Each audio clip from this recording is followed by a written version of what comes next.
Okay, I think that we can we can start slowly. That's me introducing. So that's the overall context is that for this workshop, what we decided to put forward was because we are in this decade of the UN Ocean initiative, in a sense, the workshop is about the diverse and the 10 challenges that the UN Ocean Decade set up in order to, let's say, have a very large spread over the different concerns, from a clean ocean to today the bioecosystems or biodiversity. And at the same time, we wanted to connect that to, if possible, some programs that are supported, endorsed by the UN Ocean Decade. And because it's Ocean Best Practices, the name of the workshop, the best practices that are or could be developed out of those programs or challenges.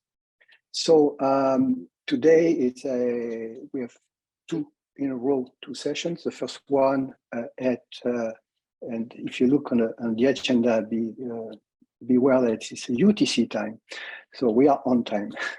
And it's challenge 2 to start. Challenge 2 is protect and restore ecosystems and biodiversity. The co-chair or the chair of the session is Frank Muller-Karger. I don't know if Eileen is online. I don't think so. So that the other co-chair. And Eileen is from Malaysia, and Frank is from the USF in the United States. Just before I leave the floor to Frank, if you have questions, the idea is to have 3-4 presentations and then a panel. If you have questions, just put the question in the Q&A. And also use the chat if you want to have something that is not exactly a question, but something that is more general to ask or to say. Okay, I think I'm done. So Frank, up to you. Thank you very much, René. Just so that everybody knows, René is the co-chair of the Ocean Best Practices System. And we're very happy to be here in the context of the Ocean Best Practices System, that is also part of the United Nations, the UNESCO group under the Intergovernmental Oceanographic Commission. So I'm not going to talk a lot about the ocean best practices, but the workshop continues into next week. And there will be a lot of sessions on how you develop best practices and how you document them and store them in the Ocean Best Practices System. And so I welcome you to explore the OBPS at the website and also the workshop. So what we're going to do today is we're going to have about an hour and a half or so focusing on the UN Decade of Ocean Science for Sustainable Development, which is now in its third year. And so it's supposed to go to 2030. And one of the things that we would like to do is help this decade be successful for everybody. And part of that process includes a visioning process. It's called the Ocean Vision 2030 process, and I will talk a little bit about that. But this opportunity here is to open the process up and have all of you contribute to the idea of visioning, or especially also setting some goals. What do we do along the way between now and 2030 so that this decade is successful and then propels us into the future beyond 2030, especially on the issue of challenge 2. And so we have the agenda here, and I will show a table in a moment, but just so you know, we have a couple of speakers. One of them is not here yet, so let's see if he shows up. The other one is Mark Beeston. And Mark, if you want to introduce yourself briefly. Sure, thank you. It's good to be here today. It's been a good week of sessions so far, so let's hope I can keep that energy and quality up. My name is Mark Beeston. I'm an intersectional ecologist with a specialisation in freshwater and coastal marine ecosystems, specifically mangroves and blue carbon systems. I split my time between Conservation International and the Blue Marine Foundation, and I'm representing the Global Mangrove Alliance today. I'll tell you a bit more about them later. So thank you very much. Thank you, Mark, for being here. We also, by coincidence almost, but really very happy coincidence, we have Edem Mahu and Ana Carolina Masuko. And Edem is a co-chair of the Challenge 9 topic for the Ocean Decade Vision. I don't know, Edem, if you want to introduce yourself very briefly, but that's a challenge on education and capacity development. So it's very tightly linked with what we're trying to do. And Ana Carolina is also very heavily involved in ocean education and also ocean data standards. So I'm happy to see them here. So maybe they have a session that on Challenge 9 that follows this. So let me, and I for certainly want to thank the group from the Air Center. The Air Center is also the Secretariat for the Marine Biodiversity Observation Network, and it operates out of the Azores. And we have Joana Suarez and Catalina Paez Duarte online here listening in, and Jose Mutiño, who's helping us set these sessions. So thank you very much to you for your support. Let me share my screen and tell you a little bit about what we're trying to do with this process today. So we'll just so you know, we will have an open discussion. Hopefully we find a way. I'm not exactly sure how we interact with everybody in the public, but there will be some documents that Joanna and Katarina will share that are intended for people to help us sharpen the vision and set some goals for the Challenge 2. So the Vision 2030 process is explained in the Ocean Decade webpage. It's easy to find. If you type Vision 2030 Ocean Decade, you will find it, but here's the link. And maybe Joanna or Katarina can paste the link in the chat as well.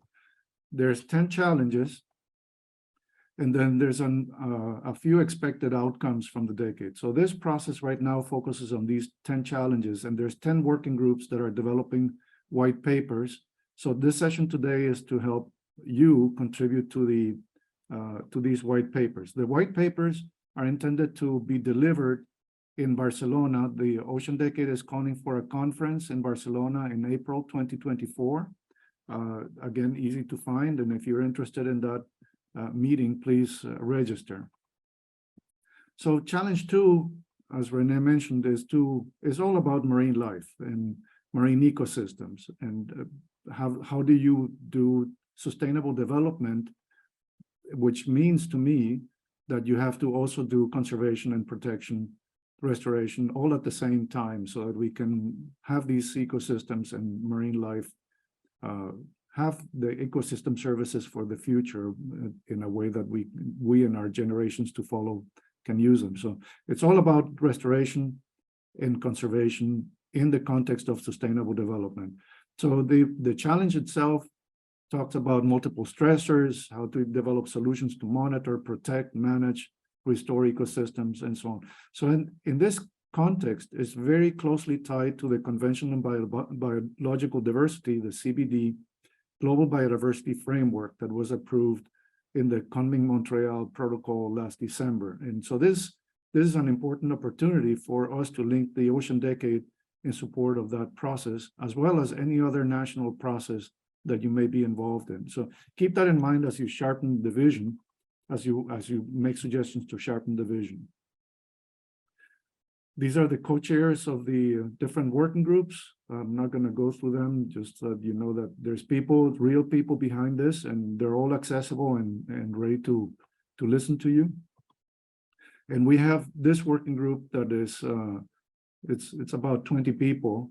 But if any of you are really interested in contributing and helping us write this white paper, please let us know, and we will try to engage you in any way we can. The timeline is very tight. This process just started back in September. It didn't really get going until October. And we have to deliver a white paper in January so that it is packaged, reviewed, everything for the meeting in April. So a very, very quick timeline. The papers are not going to be finished by the April meeting in Barcelona. The point of the Barcelona meeting is to discuss it, bring more perspectives in, and then have a process that refines that and maybe publishes these white papers in a peer-reviewed journal. It's not completely clear yet, but what we hope is to have clear guidelines for goals, how you meet those goals, and the vision for the ocean decade by the time that we have this meeting in Barcelona. So January is an important deadline, but we have other things that we have to meet between now and January, including reviews by the Ocean Decade Advisory Board. The white papers are relatively short. They're about 10 pages. And so you have an outline here. So you have an executive summary introduction, the vision itself that they are calling a strategic ambition, and the milestones and indicators, which is hopefully they're realistic, but ambitious in that they have, in a way that they're posed in a way that can truly be measured. Okay, so the goal then is to have a vision that helps the decade be successful, not only for challenge 2, but for all the challenges. All these challenges are really very interrelated. And the question is, how do you make this all work and not just be a paper decade? So we want to define achievements in certain intervals with practical metrics. And as you probably know, the Ocean Decade has these calls for proposals every 6 months. One is going to open very soon if it's not open already. And they call for actions. These actions can be programs, projects. Programs are very large umbrellas like Marine Life 2030 or OBPS, things that are intended to last for a long time and organize a lot of people. Projects are very focused, but in maybe even shorter term efforts to address some of the gaps in the science and knowledge and to provide solutions. And then you have activities. It's another type of action, which is very short, like a meeting or a paper or some type of webinar. You can call it an activity or a classroom activity. So that can be endorsed. All of these can be endorsed by the Ocean Decade. So in all of this, what we want is to make sure that we point to sustainable development.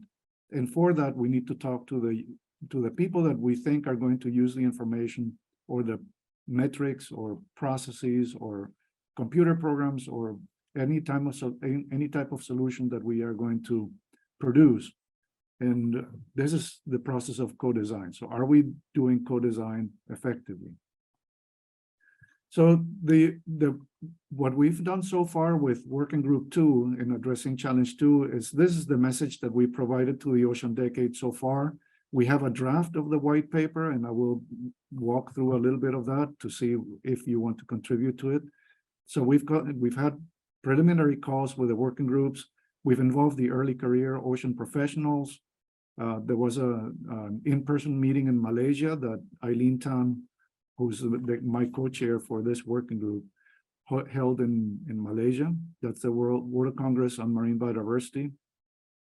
We circulated surveys asking questions, especially among early career people about what they want to see for the decade, and developed a long list. It's an enormously long list of things that people think should be part of this challenge too. So we have to condense all of that into a 10-page paper.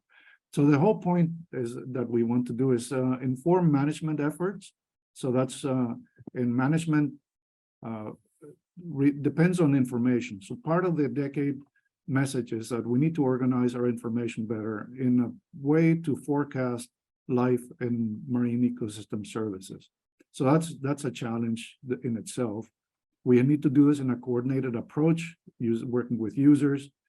We are trying to promote the idea that we need to speak a common language when we talk about ocean information, and that is what one of the best practices would be, is focusing on common language like the essential ocean variables, essential climate variables, essential biodiversity variables that are under the umbrella of the Group on Earth Observations Biodiversity Observation Network, or GeoBON, and evolving current databases to a place where we can measure and then predict what's going on with the biology of the ocean.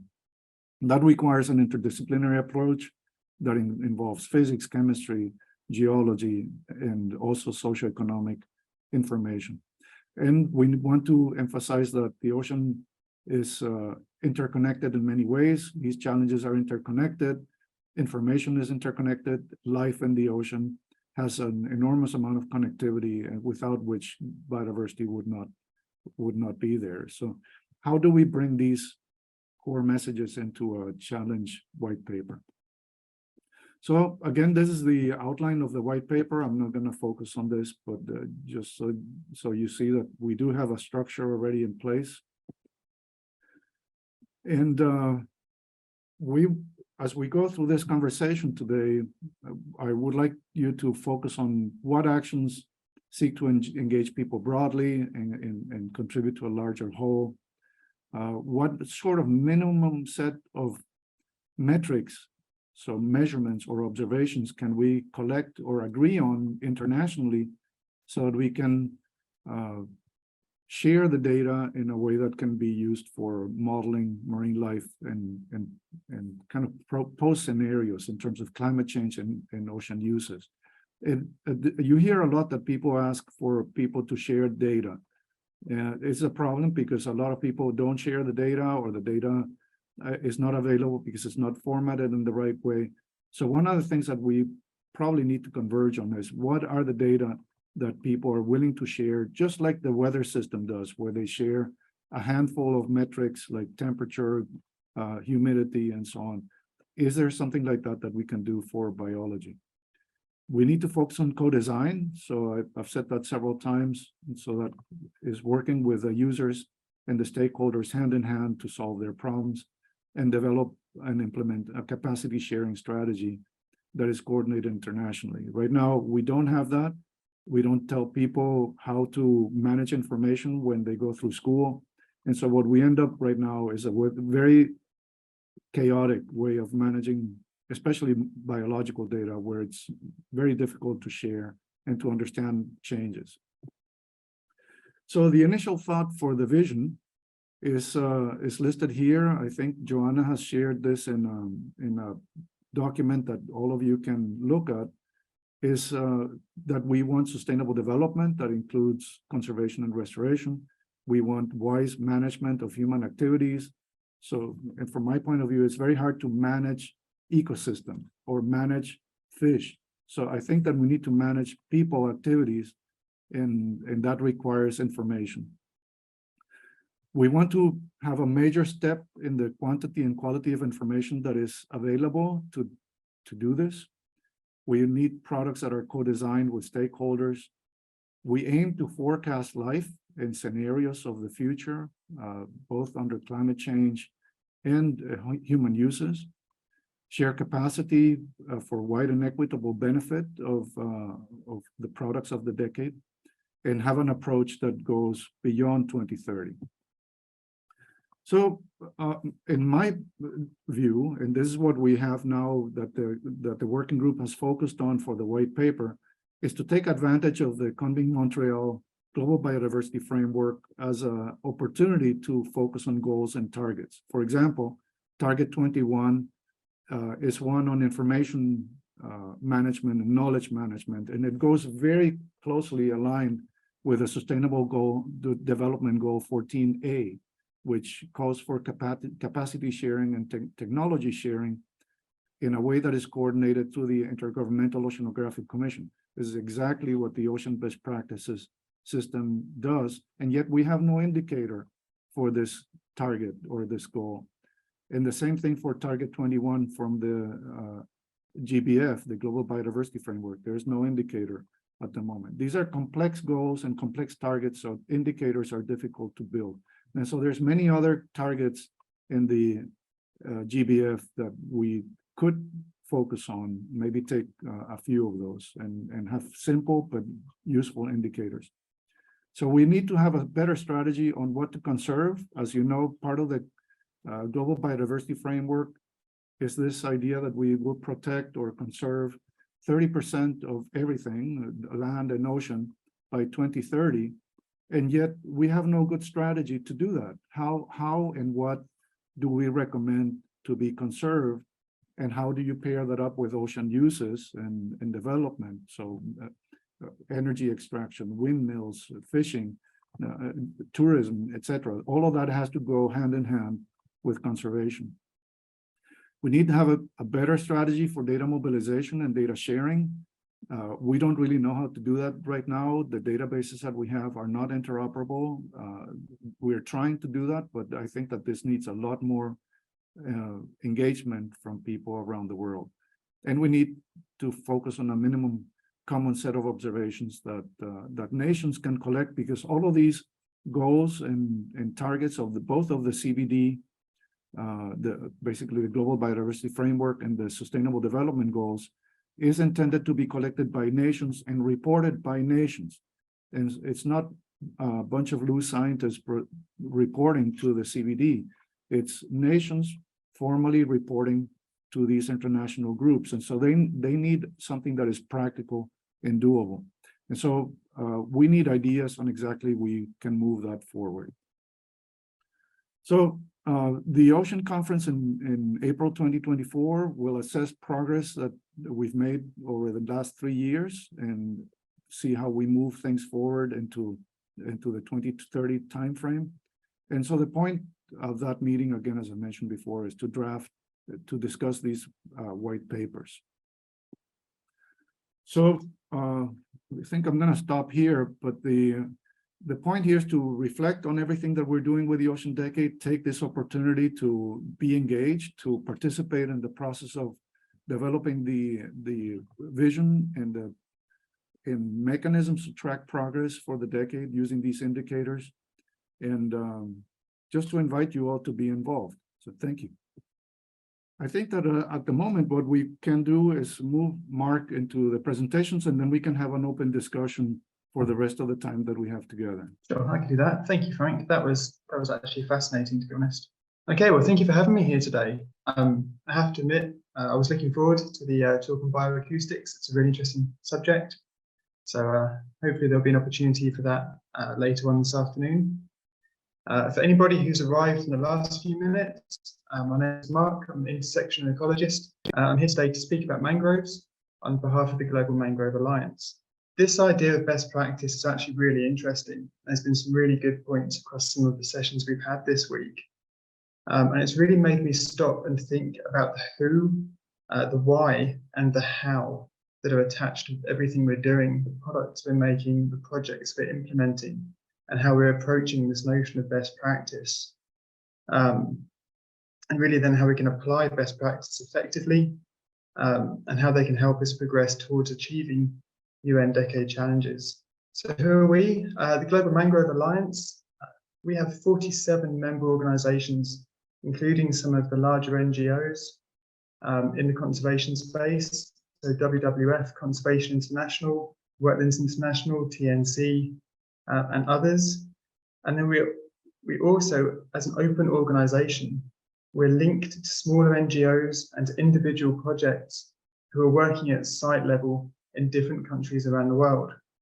And this infrastructure the Global Mangrove Alliance creates, it allows us to exchange knowledge and information across all sorts of different levels. And as we're looking at best practice, to me, I think that the GMA is a fantastic example of this. You know, our different NGOs, we can all run our individual campaigns. We all can have our own little projects here and there.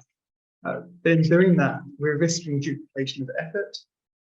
We're risking doing the same thing multiple times, repeating each other's mistakes. Somebody's microphone's on. Or we risk producing conflicting messages and bombarding governments with all our different ideas. By drawing the specialists from our different organizations together into one place, we're able to effectively get behind clear messaging.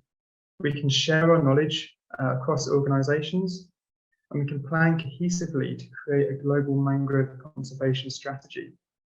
And this organisation's only been around for about 4 years, so we're still working towards that. And it's very much a learning process, but it's really exciting and really hopeful. Most importantly, the creation of national and regional chapters, which makes us, our different NGOs, and our knowledge and resources accessible and allows that flow of information in both directions, informs our work, is really important. And it's this expanding and inclusive community which enables us to be able to talk about and define what best practice means when it comes to the restoration of our particular ocean ecosystem, in this case, mangroves.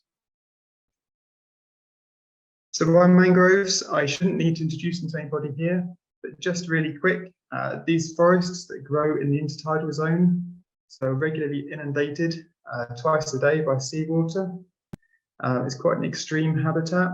But the ecosystem services that this habitat provides are incredible, hugely important for storing carbon and combating climate change, probably more efficient than any other terrestrial forest, for example, in that they support fisheries and they also protect our coastlines from extreme weather events. Currently, we have lost a lot of mangroves. The good news is that that rate of loss has really slowed. And this is down to a lot of hard work by a lot of people over a lot of years. And we just need to recognise that that's been a huge group effort to get to this point where that loss rate is slowing. And there is now increasing recognition that we really urgently need to restore what we can. And so that brings us to the why. Why do we need best practice documents? Why do we need to define best practice in our work? And for a lot of people, if you said, oh, we're going to restore a mangrove forest, I think the first thing a lot of us would visualize, and I certainly did before I moved into this space, I would visualize people planting trees in straight rows of saplings, just like the pine forests, the production forests down the road from me. And I would take that idea and I'd transplant it into the marine space. And that's how I would think that restoration of mangroves would work. And that's what we see a lot of. You know, if you look up mangrove restoration, you will see all sorts of images like this. And lots of work like this gets financed each year. But unfortunately, the results are pretty mixed. It's not often an ideal approach, but it is a very commonly undertaken approach. And a lot of that is possibly linked to short-term funding windows and a lack of monitoring past a few months. So if you plant a lot of mangrove saplings, they may look great a few months later, but 2 years later, there may not be an awful lot left. So we really need to think, when it comes to best practice, we need to think not just about what we're doing, but how long we're doing it for and how to build in monitoring. So we know that what we're investing in these systems is actually efficient and money well spent, and we're getting the desired results that we need. As with the urgency of what's happening in the world at the moment, we don't really have the luxury of being able to waste time anymore. Just an example, if this was 100 hectares of mangrove and someone said to you, we're going to plant 10,000 mangrove seedlings per hectare here, that's 1 million mangroves in what used to be a mangrove area. On paper, that looks great. In reality, if you look at the image in the background of the slide here, you can quite clearly see that although this was a mangrove, in its current state, nothing is going to grow here. You really need to be addressing why the mangrove was lost and fixing those issues before you even think about planting anything.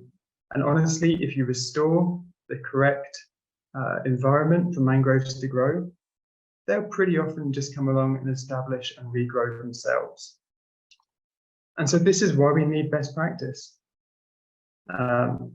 If you're looking at, for example, funding a restoration effort, if you're looking at undertaking a restoration effort into an ecosystem which is unfamiliar to you, a document that says best practice it's really like having a huge sign on it saying, read me first.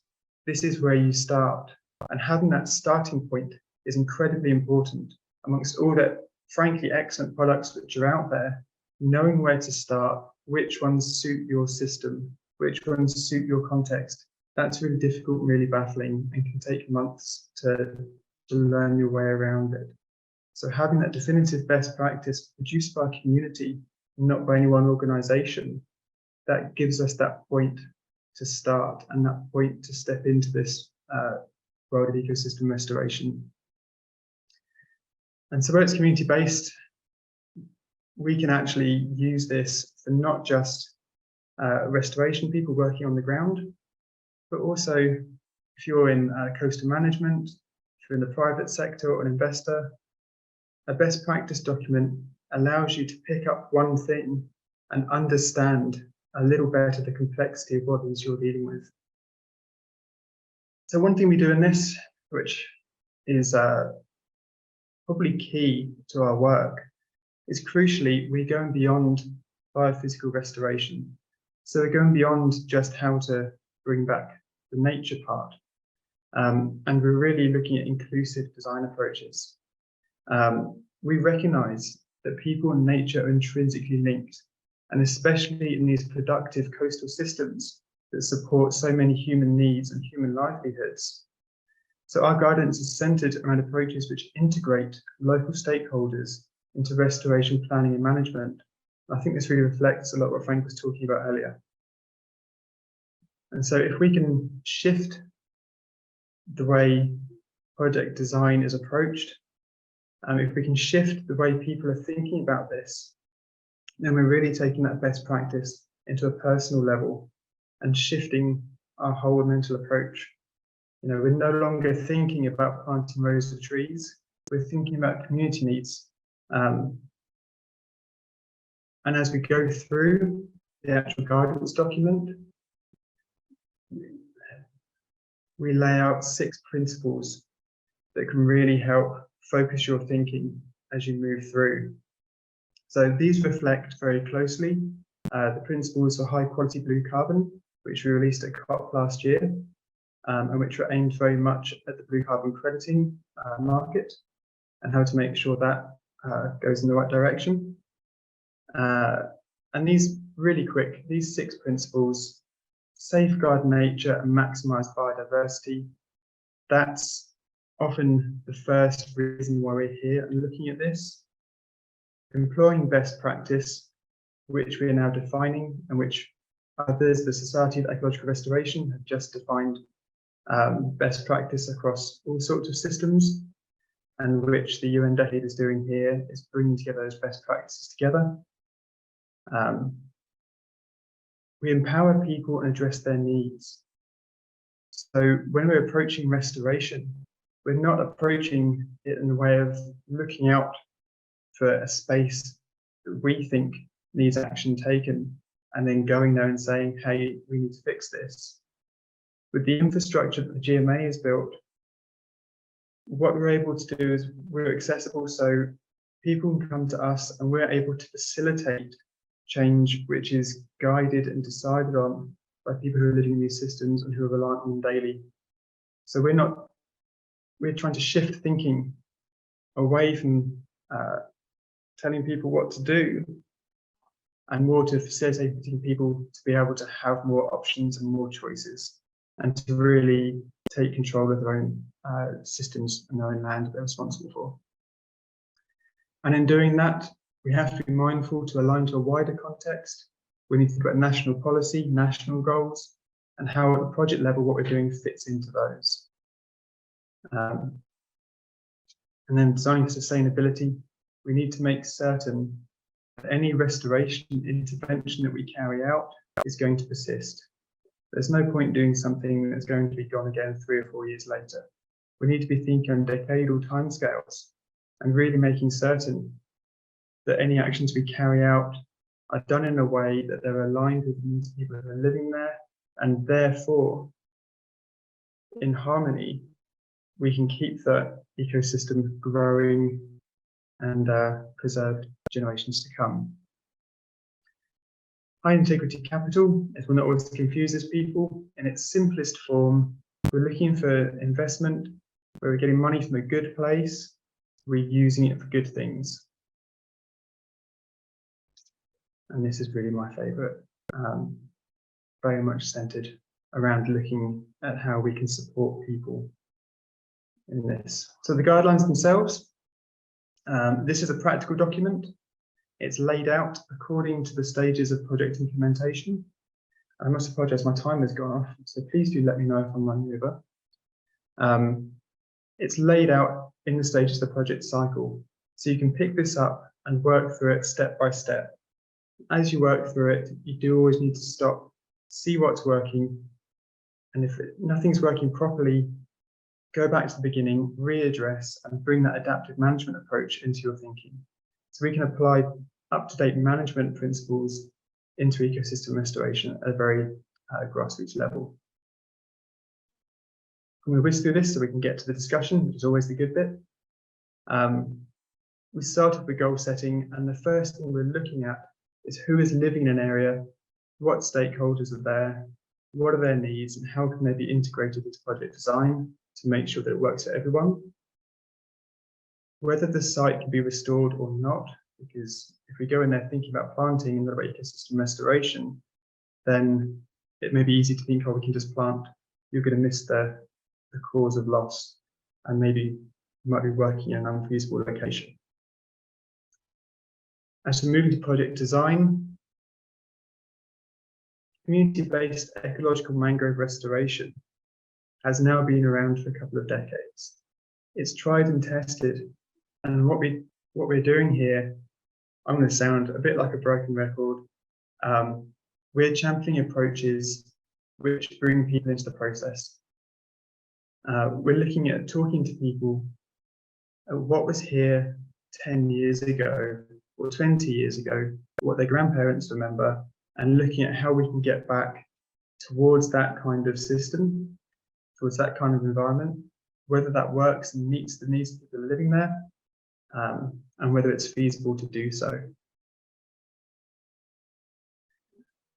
One key thing which is often missing when we're talking about ecosystem restoration is how you pay for it. There's lots of extremely good guidance on the technical part of restoration, and there's an increasing amount of good guidance on how to take an inclusive approach to management, but there is often less aimed at the project level on how to fund it and pay for it. It can be very intimidating. You know, you have a project, you need to get it running and off the ground, but there's all these different options. People are throwing about words like blended finance or blue bonds, terminology like that. And so we explain the different types of finance available and build in some tips on how you can access that, especially looking at de-risking and about communicating to funders how your work is aligned with the UN SDGs and how you're meeting different goals. And finally, there's probably a sigh of relief, but finally, we look at monitoring and evaluation. We look at identifying what it is you need to be monitoring, how that links into the goals you set at the beginning, so you can track your progress towards what you want to be achieving.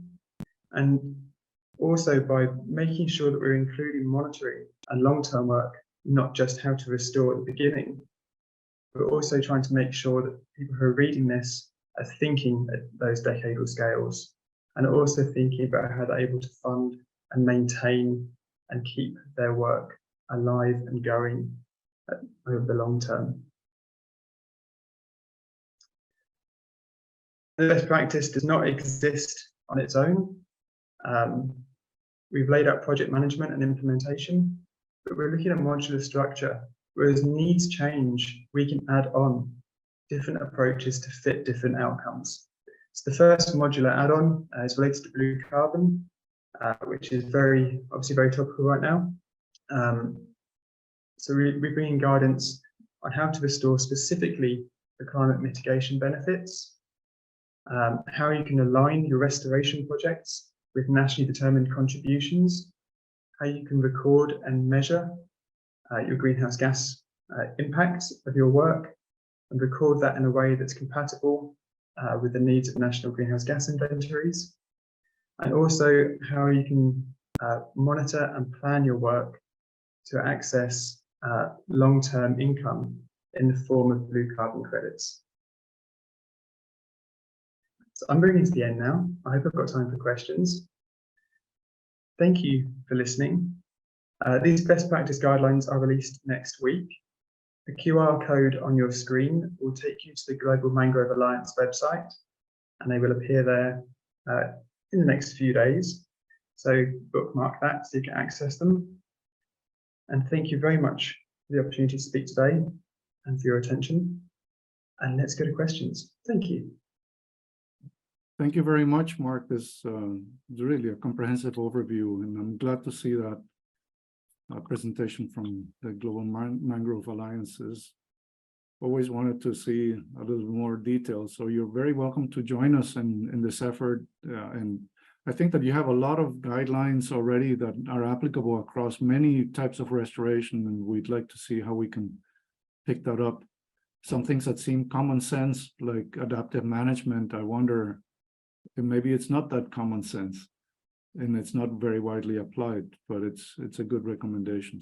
Sounds good. And so we can go to the next speaker, Artash Nath.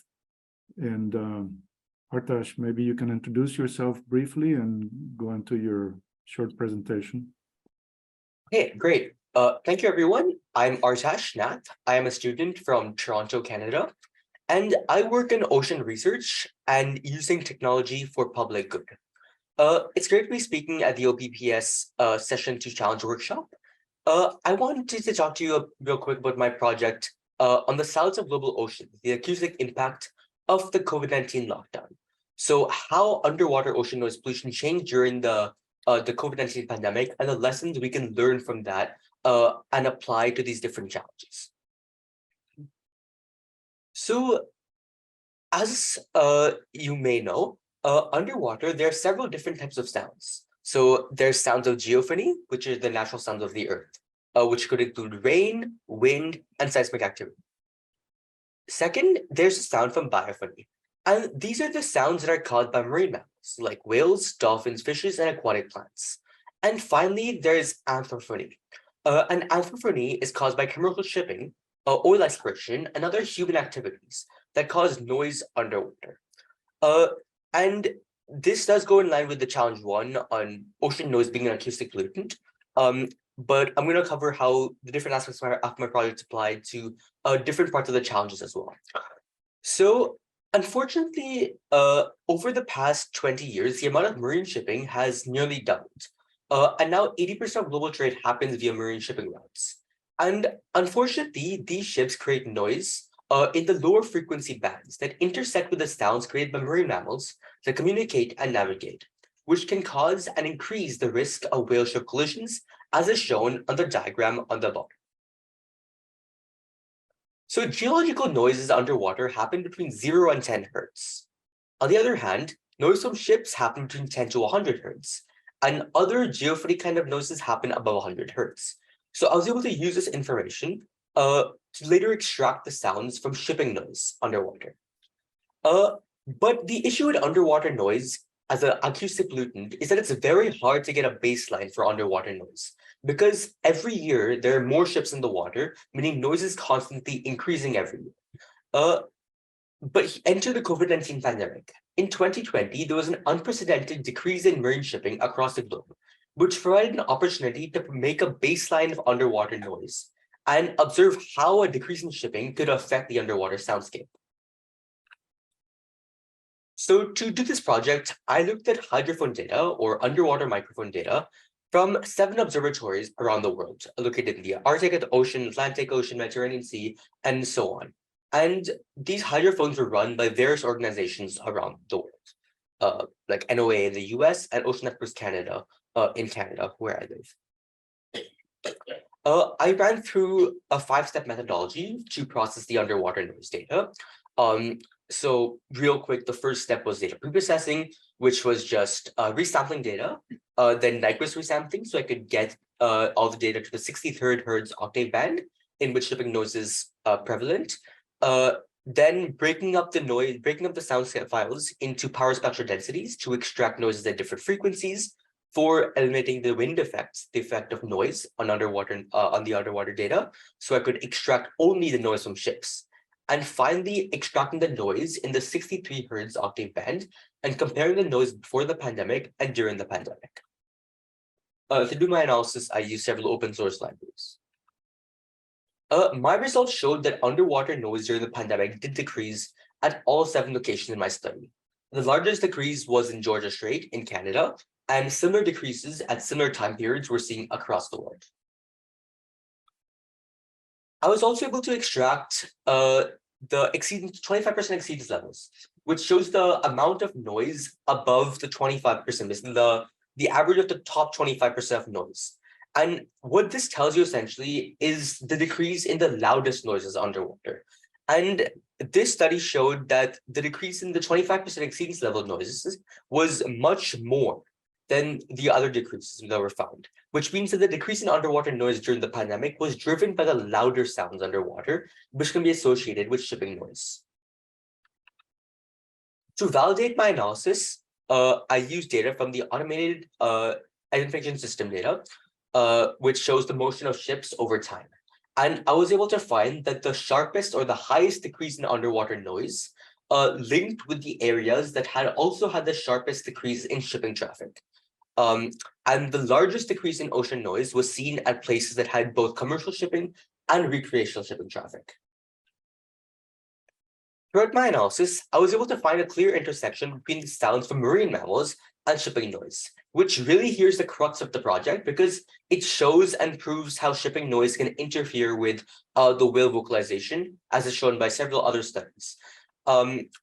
So to make my results open source, simple to communicate with the public, I've created a web app, monitoringmyocean.com, which was endorsed as a UN Ocean Decade activity, and helps to spread and digitize the data that I've collected in my research. So because my research has shown that decreasing shipping activity in a certain area is an effective strategy at reducing underwater noise as an acoustic pollutant.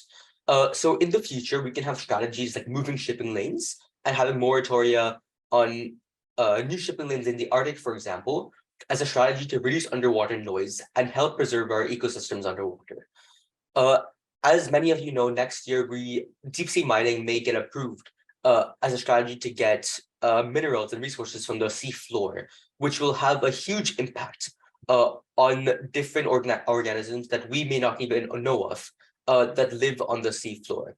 So research like this is very important to establish baselines of noise pollution in areas such as that one, and to be able to record this data, and then once any potential deep sea mining activities start, continue recording underwater ocean noise levels, so we're able to get a better understanding of noise underwater during those events. And my future goals are a web app that's able to get a more comprehensive view of marine mammal populations, both known and unknown in different areas across the globe. So I've been working on several different kind of machine learning algorithms that are able to detect the calls from different endangered marine mammals like the North Atlantic right whales and resident killer whales and blue whales, to be able to track their calls, analyze them, and track their populations as they migrate over time. And I've been talking to several policymakers, so I'm in touch with, I've talked to the Canadian Minister of Fisheries and Oceans and Transport regarding things we can do to reduce underwater noise. And I hope to continue working on this research. And we'll be launching the app in 2024 ahead of the UN Ocean Decade Conference. So hopefully that will be up and running by then. And yeah, that's all. Thank you. Glad to answer any questions.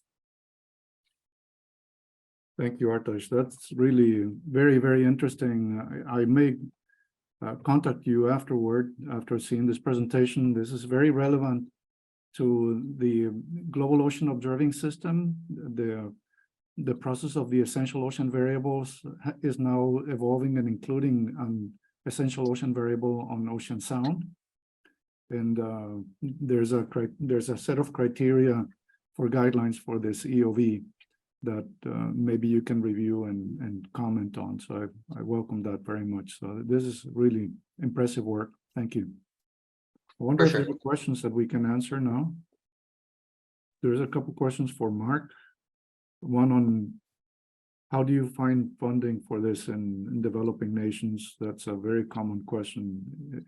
Developing nation or not, but that's a critical question. And then how can traditional knowledge be integrated into ecosystem restoration efforts? They're both really good. Yeah, how to access funding is always the number one question. It's not my area of specialty, but I am going to take a stab at it anyway. So please, if this is your space, feel free to pitch in. What we see quite a lot in the context of mangroves in particular is a real mismatch, I think, between the expectations of funding groups and what actually takes place on the ground.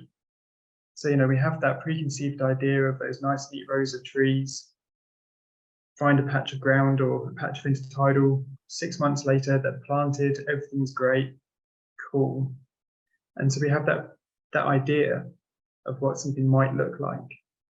And then the reality is you may be looking at 6 or 7 years of building relationships with people that live here. You might be looking at a couple of years of forensic ecology and data collection to understand why the ecosystem has been lost in the first place.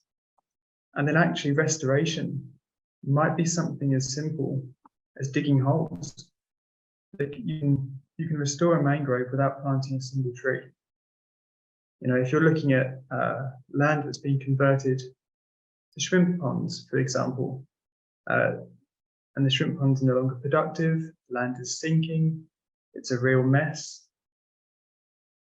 To bring that back, if there is a healthy mangrove somewhere up the coast, there will be seeds delivered, but obviously they're not getting into those ponds.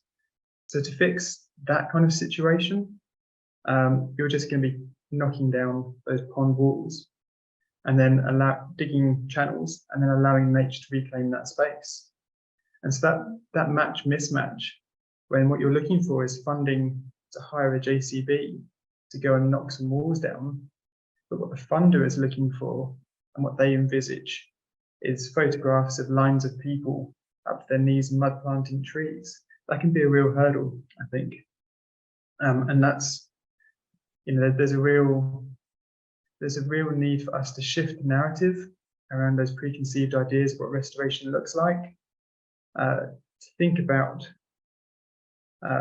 as we're looking for funding, to think about telling our story effectively, finding examples of where others have carried out similar work and using those examples to illustrate that what we're doing is the right way. And also I think a lot of funders are looking for risk. They want to be certain that how they're spending their money is going to be effective. And so if you're able to describe the risks that you think your project faces, and then what you've done to overcome them, and the work you've put in place to make sure that the restoration you carry out is going to persist, I think if you can bring that story to a fund, you're going to have a lot bigger chance of success, because you're giving you're answering questions before they're asked, and you're answering questions that they might not have thought of.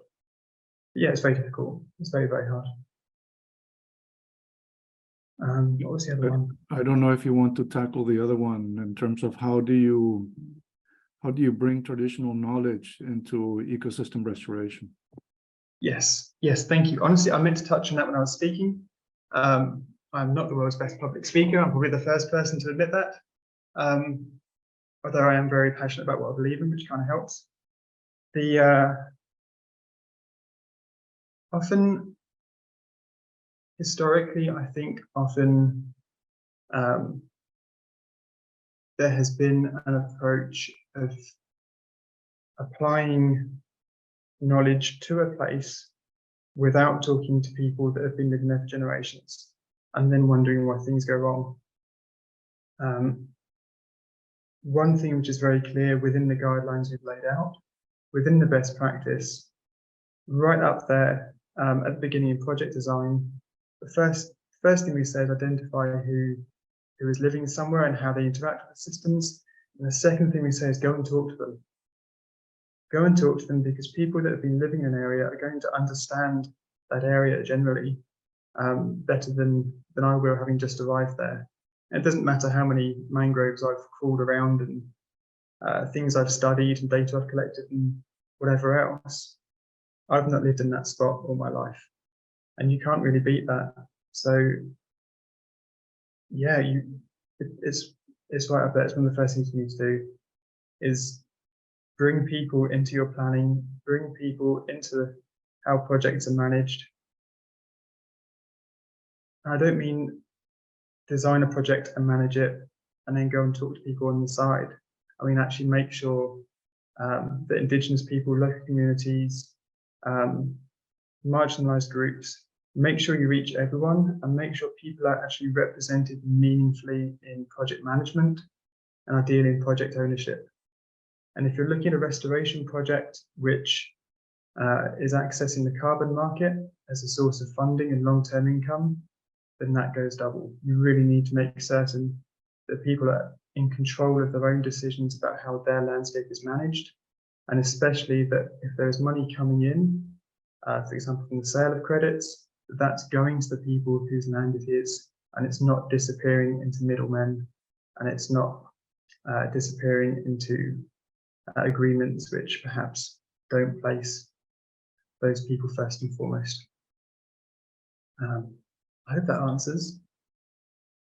Yeah, I think that it's a very common sense answer. The other part of the question was, how do you deal with ethical considerations of ecosystem restoration and in cases where you have to take out organisms or put new ones in? That's a really good question. It's very site specific. One thing is, my personal opinion is that if you're putting something into an ecosystem which isn't native, then it's not restoration, it's something else. You might be gaining some kind of ecosystem function, or perhaps creating something that resembles the ecosystem you want, but at its heart, that's not what it is. If you're carrying out restoration, then you need to be doing that with native trees. And there's actually a very good example of this. I don't want to call anybody out, but there's a very good example where some mangrove was planted in a monoculture using a species not native to the area, but known to be really good at colonizing, to be really good at being a first species that you can put into a situation like that, and it will grow.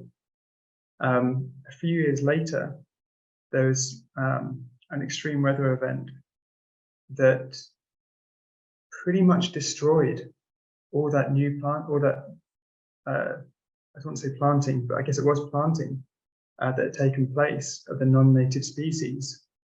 But the diverse native species really withstood that extreme weather much better. So there's also an argument, not just the ethics, but the practicality.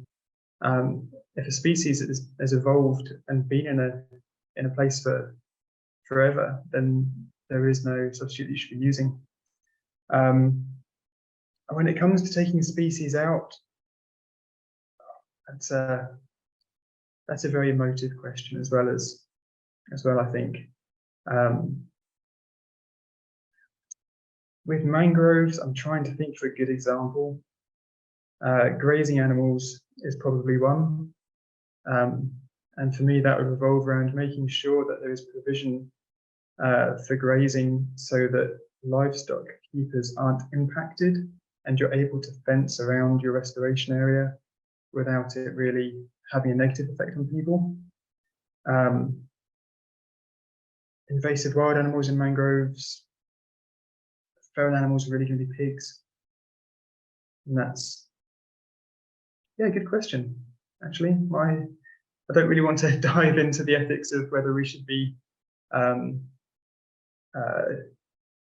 how we should go about removing animals from the environment, whether we should just accept that they're there now. So yeah, whoever asked that, feel free to chip in the chat, because it's a really interesting debate.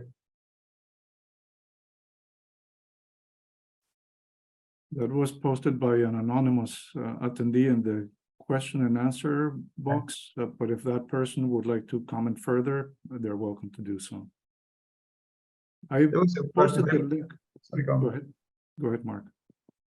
I was just going to say, if the person doesn't want to discuss this in a public forum, they're welcome to contact me privately on LinkedIn and have a good chat about this, because it is really interesting and it's a really knotty subject.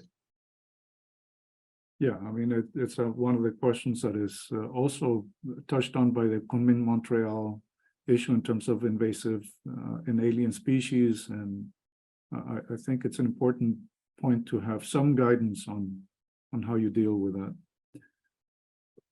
I posted in the chat, again, the link to the initial thoughts that we have in terms of how to focus the vision for the Challenge 2 contribution to the Ocean Decade. Somebody asked exactly what type of milestones or goals we could have, and that's a really good question, because I think that's where we need a lot of help, and that's where we're looking for feedback. The intent of these milestones and goals is that we have some way to check that we're making progress to achieve this challenge or to address this challenge by 2030, and how we aim beyond 2030. Those are not easy things, but if anybody has really good ideas on what it is that we could do, an activity, a workshop, an event, some type of activity that focuses on some solution, and that you can measure that in a way that say, yes, we're making progress, now we need to do the next thing. That's the kind of thing that we would like to include in the white paper. And I don't think that we need too many of these. It would be, it would not be practical to have dozens and dozens of metrics. I think we need a handful at most. And even then, if every one of the challenges and working groups has 5 or 10 indicators or milestones and activities that you have to have, and you multiply that by 10, then it's almost an unmanageable activity. So ideally, we want suggestions of things that we can do together, that we can do internationally, that we can collaborate and coordinate, even talk to the other working groups and the other challenges and have them do this together.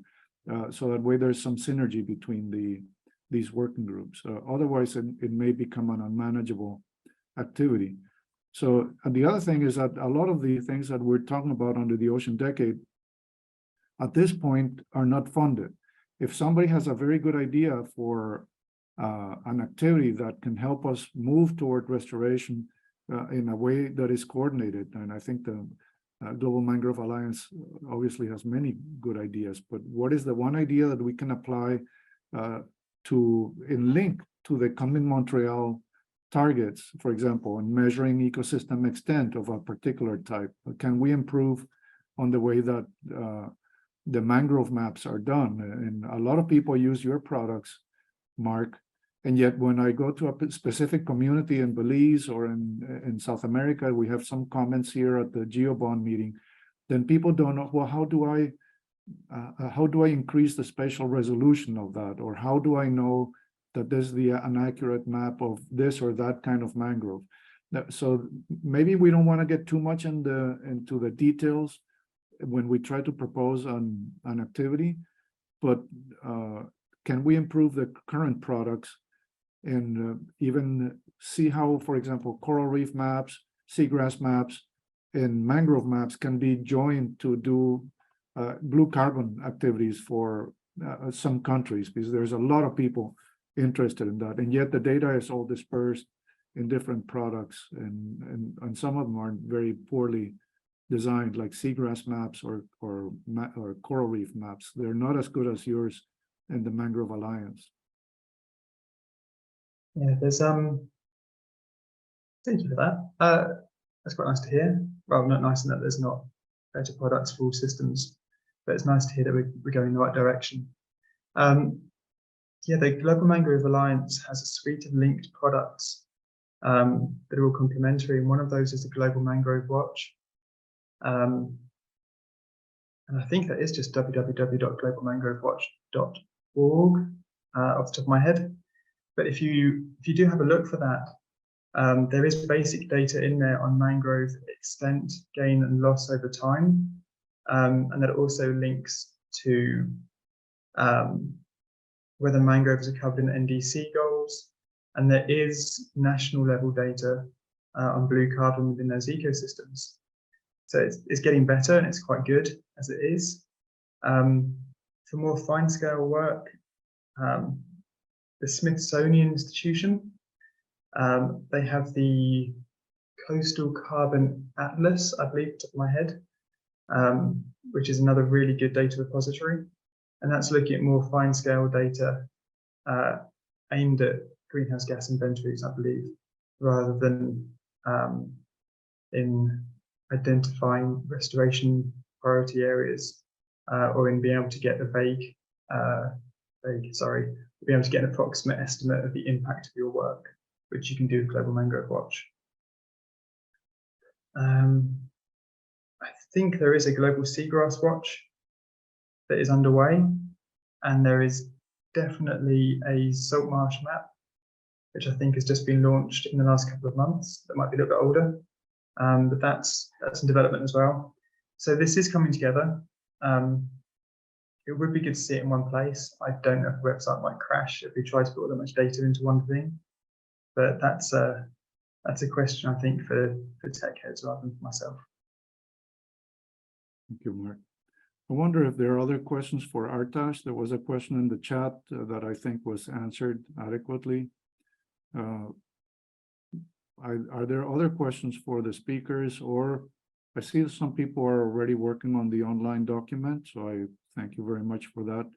I encourage you to look at that. Maybe if you don't do it at this moment, please take time to look at that. And if you want, attach your name, and that will be included in the document. If you want to participate more fully as an author, that will be fantastic. If you want to be in the acknowledgements, that will be also, of course. So just put your name to whatever you write into that PowerPoint that Joanna shared. Are there any other questions for the speakers or for us? I don't see questions. I see some comments in the chat, but they were more or less answered. The one linked to Artash presentation about the noise and the noise coming from the ships, either the propellers, the engines, and so on.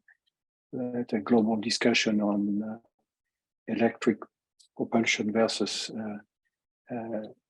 engine, diesel engine, or hydrogen. I mean, that's something that I know, because I live not very far in Brittany from the place where they built some hydrogen propulsion for ships. But this is technical, so I don't know if. But yeah, we should. That's a big source. I think Artash mentioned the fact that during the pandemic, the crews, of course, the number of crews were diminished because of the pandemic, but the number of commercial ships transporting goods were not, I guess, because that's something that everyone needs anyway, and that 90 or 95, whatever % of transportation of goods in the world is by boat or by a big ship. So that maybe we know that there is a correlation now. That was explained very well, and I don't know if there are other comments about that. This is a big industry, so they are looking at solution again near my place. I'm living in Brittany, so it's 200 kilometers away, my place, from where they build boats and the ships in a naval consort, and so far they are testing transportation ships, so big ones, using sails, or having a sail which is in front, helping to to propel or to help the propulsion and reduce then the fuel consumption. So there are many solutions. It's not exactly directly connected to the noise, but the noise from the ships is is tackled by many different projects. I put one in the chat while I'm showing my other screen. Sorry.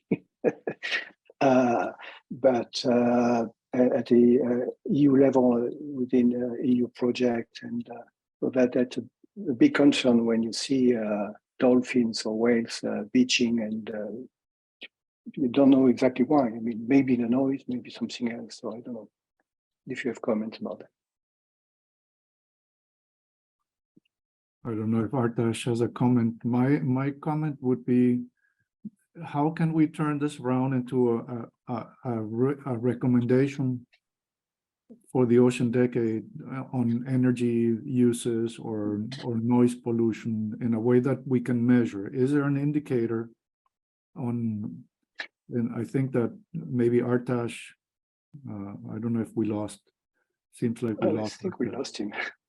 Yeah, so I may follow up with him, because I wonder if there's an indicator that we can generate with the kind of thing that he's doing on ocean sound. And I think that this is part of the discussion of the ocean sound, essential ocean variable group with Peter Tayak, that I may bring up and maybe point Peter to this presentation that Artash just gave us. Yeah, from the work of my colleagues, it's more or less my field. So from the work of my colleagues about underwater noise, one indicator, it's very broad, but the indicator is the dB level, measure at a given depth. And so it increases every year. So you would do the dB level per frequency band? Yeah.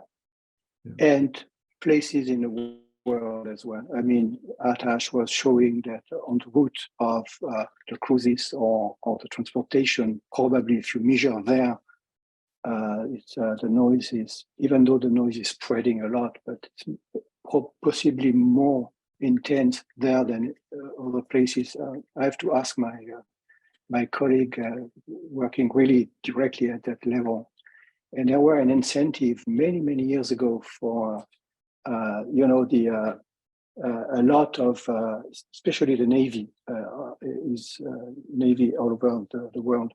I mean, for many countries, they are using a lot of sonars, and sonars is sending noise. Basically, that's the way it works.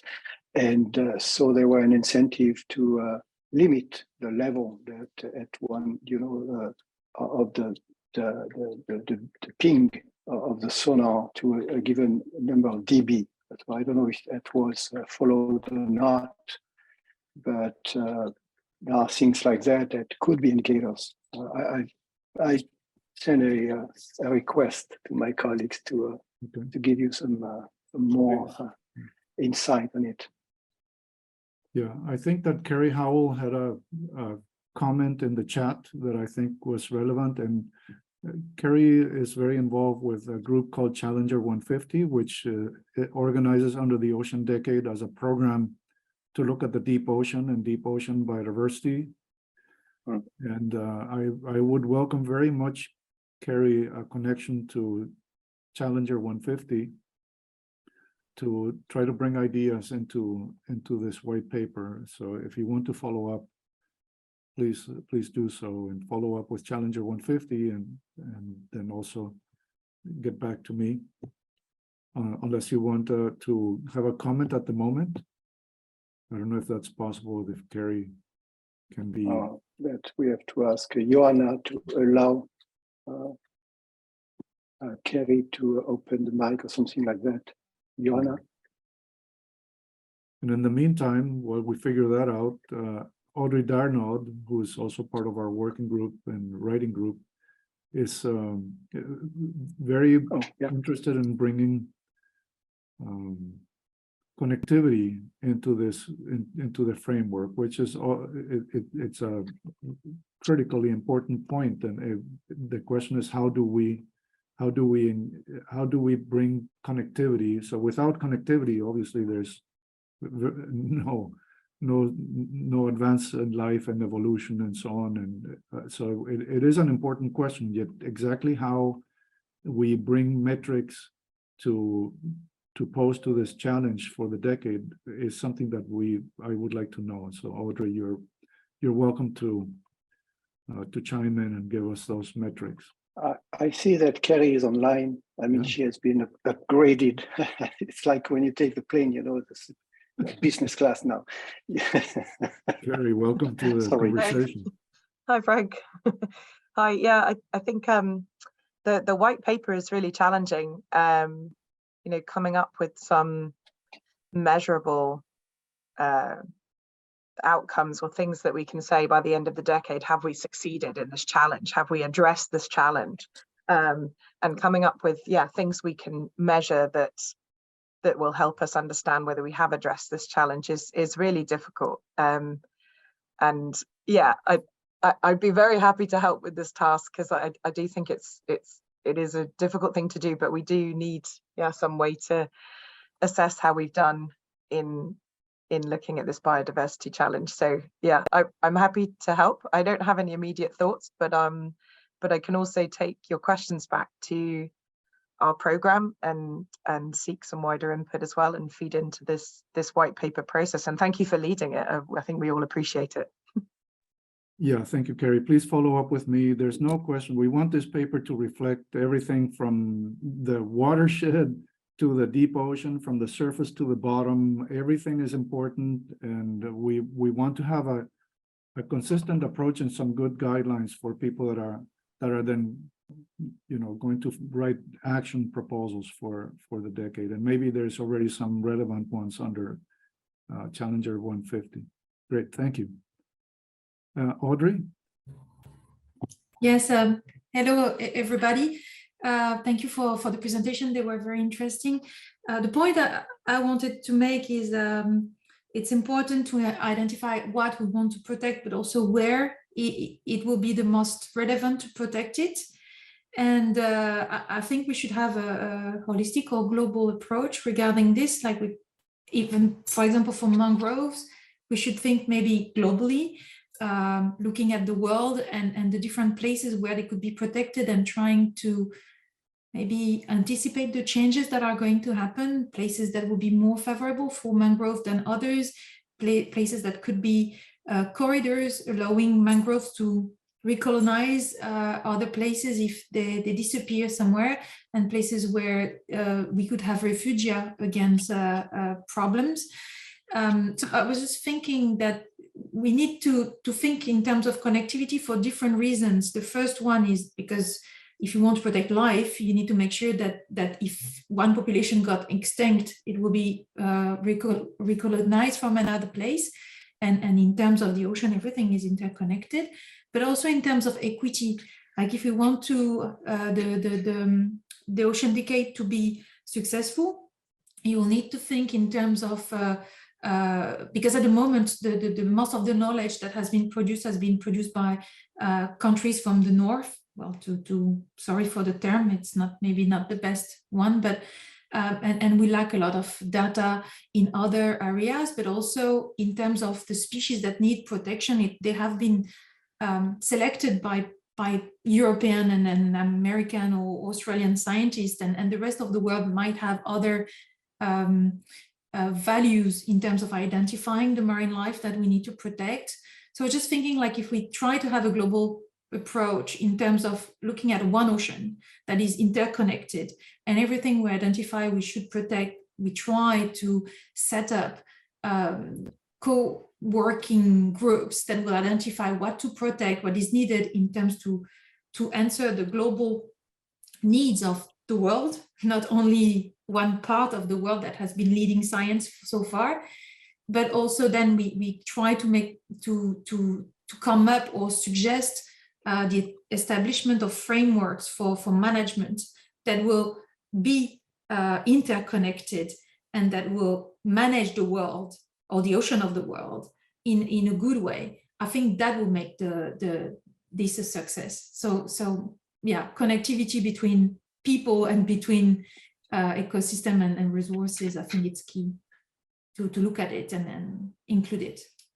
So thank you. Thank you, Audrey. Obviously a very good point. We need very concrete guidelines to put into the white paper that we can talk about in the context of the decade. So if you, and I know you're thinking about this, you have a group called the Sea Unicorn that is also part of the Ocean Decade, and we would like to put very briefly but very precise and very pointed guidelines into the document on what people should do and how do you measure progress toward what you just said. Well, it's a world that is still in progress at the moment, so I'm not really sure we can come up with a real guideline, well, specific ones, but we can, for sure, I can try to come up and write something about, future directions, or at least things that we should keep in mind. I've started to add stuff in the documents regarding this. Anybody having ideas regarding this is welcome as well, because it's not because we started thinking about that in Sea Unicorn that you don't have other people everywhere in the world working on that. I'm thinking about the IUCN group on marine corridors and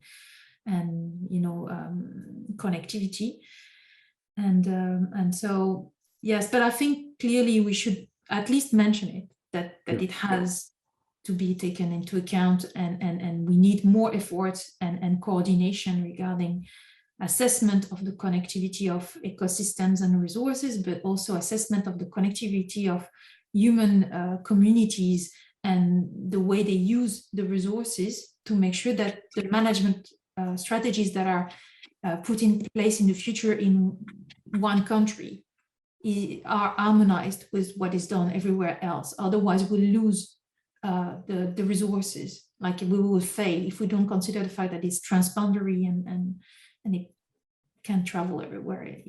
We will fail, I think. Very good. Very good. Yeah, we're getting close to the hour, so I need to close the meeting here very soon. Audrey, we can keep talking about this. I personally would like to see, for example, a tool that maps different corridors or connectivity issues, be it physical or chemical or biological, that you have to mind if you think about restoration, or if you think about pollution, or if you think about some of the management issues that Mark brought up, but in other areas as well. Anyway, we can have that conversation as we write that paper. And I wanted to invite René again to see if you have a few words to close the meeting. Sure, yeah, it was very interesting, the very different approaches. Sorry for the people having their hand raised, because we are at the end. So just send the question or your concern either in the chat or the Q&A. Anyway, everything is recorded, as understood. The chat and the Q&A are as well recorded, so that's something we could go over later and reply to questions or put some hints on something that we think is relevant. Again, I would like to thank all the presenters, panelists, and attendees. Two things. We are going to have a 30-minute break now.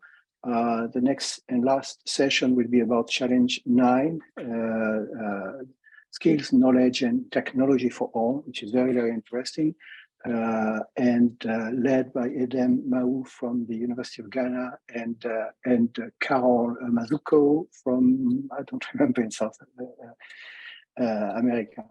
And but sorry for, and also Frank mentioned that at the beginning. Next week we will have a focused session. So if you go back to the registration page for the workshop and the rest, you can select the focus session that will be led by a specialized group, but very broad, again, very spread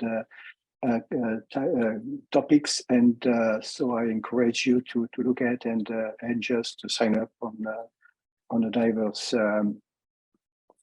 topics. Are about 8 or 9 all along the week. So once again, thanks a lot. Thanks, Frank. Thanks for the people in the background. I mean, José is not in or not yet, and Joanna, who was your substitute for this session. Thanks a lot, Joanna. You did well. So Okay, do you have in the And chat? Katerina the, too. Sorry, Katerina too also. oh, okay. Okay, Katerina sorry, is the boss Katerina. of the Zoom. Okay, I'm sorry. I was No, looking thank at you. different, you know, I need to have two or three more eyes just to get all the screens. Katarina, sorry, I mistakes and Yona, but Yona, you are welcome as well. In the chat, there is the link for the focus session registration again, put up by Pauline, I think. Yeah. And so thank you again, and have a nice break, or have a nice weekend after that. And have a nice weekend after that. Thanks a lot. Thank you, René, and thank you, Mark, and thank you, Artash. And of course, thank you everybody in the Air Center for your support. Thanks, Cora, for organizing this. So, bye-bye. Thank you. Bye-bye. Thank you very much.